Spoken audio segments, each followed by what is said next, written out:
Mad Max Fury Road, an exciting title for a very exciting film. Hey, what's up guys, Ben here, welcome to another video on my channel, FilmFanatic. Now today is going to be the movie review of the new Mad Max Fury Road. So Mad Max Fury Road is the next in the Mad Max franchise. Used to be starring Mel Gibson in the 70s and 80s, now starring Tom Hardy. Now I'm not gonna lie, when I seen Tom Hardy was cast, I was super excited because I'm a huge fan of Tom Hardy, and I was super excited to go into this movie, and I went in.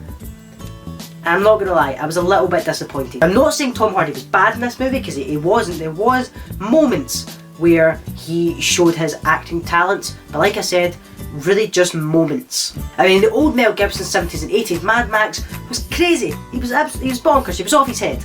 He was really looking for action, he went out looking for it. Tom Hardy was so subtle, he was so quiet. I think honestly, if you counted his lines, he must have had about 20 lines in the whole thing.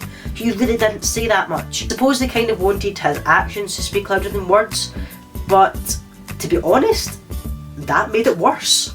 The movie was one big action sequence. It really was action from start to finish, and that is great for an action movie. You want that in an action movie, but you also want a decent storyline. That's why The Expendables, for example, was kind of a letdown. It was such a great action movie, but the plot line let it down, and that's the same with this Mad Max movie.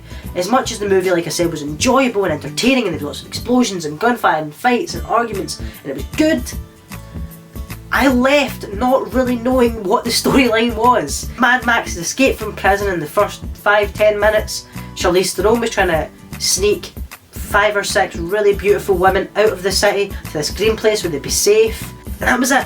There wasn't any push of the plot line. That was the premise the whole way through. That was the movie. That was the plot line from start to finish. Like I said, I enjoyed the movie. It was entertaining. I kind of sat back and had a laugh. I enjoyed it.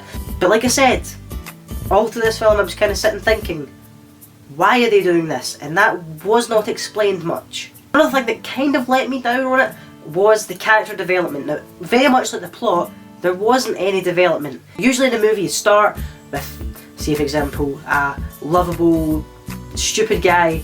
Does the movie, he'll go through a change and maybe be more mature, or you'll start with a movie with a kind of bum and he'll work his way up and be good at the end of the movie. That didn't happen in this. Very much was, Tom Hardy started quiet, angry, violent, ended quiet, angry, violent. Like I said, he was very quiet and subtle throughout the movie, which isn't right for a Mad Max movie. Mel Gibson played it crazy, he was bonkers, he was off his head, like I said. Tom Hardy played it quiet as if he wasn't affected by anything. He just kind of sat there not really caring about it. For example, there's one scene where he's hanging off the side of the car and Charlize Theron's kind of metal arm thing is holding him and it's like ripping off, and she's in pain and she's stabbed and he's kind of hanging from this car, about to die, about to get run over by like 1,000 trucks start chasing them. But he's just not showing anything, he's just kind of hanging there.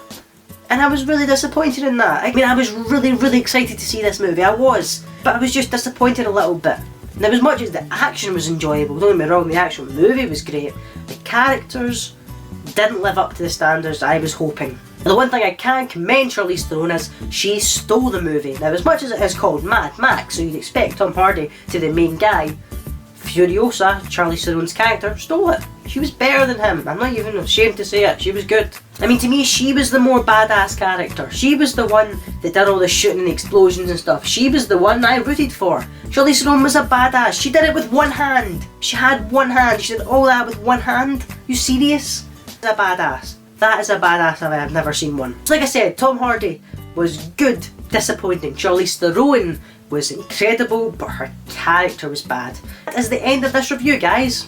If you did enjoy the video, please remember to hit the like button down below, leave in the comment section what my next video should be. Maybe a top 5 countdown, another movie review, maybe a movie moments gold, who knows. Anything film related, leave in the comments and I'll try and do. Hit subscribe so you never miss a video. And I'll see you next time, guys. Take care.